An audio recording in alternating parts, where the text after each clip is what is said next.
The dropout rate among adolescents in primary and secondary schools across the southwest region range from 8 to 15%.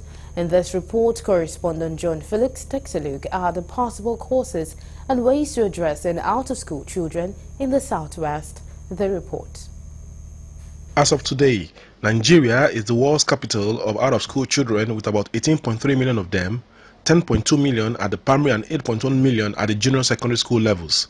In the southwest, despite ongoing efforts, recent data show that between 8 and 15% of adolescent girls aged 10 to 18 years are not completing their education, raising concerns amongst educators, stakeholders, as well as policymakers.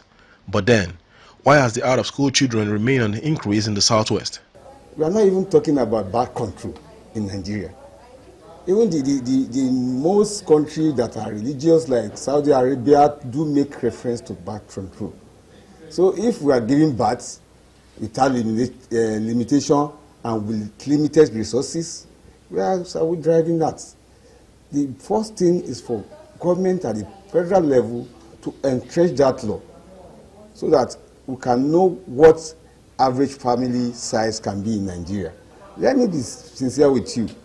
We have a very strong challenge in Lagos when it comes to people coming in every day, most especially children, in which we did not plan for.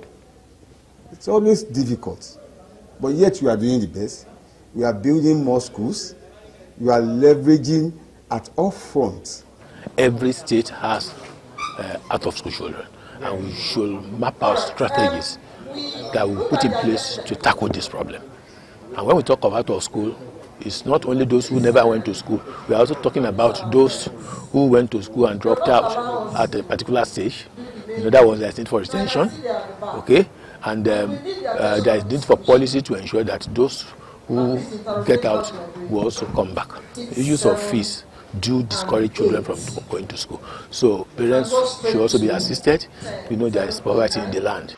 While this trend persists, UNICEF's education specialists identify the issue of retention, transition, and completion of basic education as contributors to the growing number of out-of-school children in the southwest.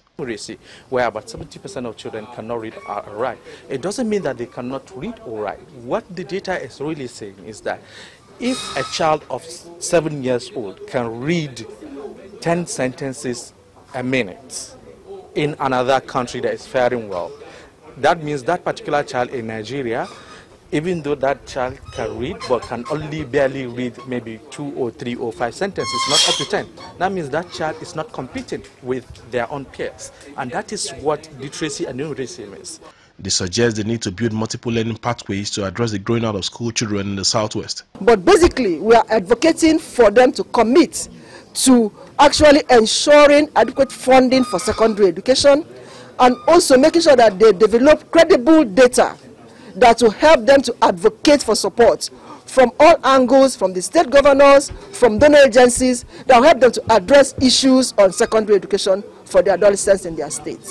There is nothing wrong in achieving 100%, and this is where we go. And we know there are options, especially from junior secondary to senior secondary. If a child cannot transit, there should be options. What are those options? How accessible are these options? What can we do? Part of the solutions could actually be social protection.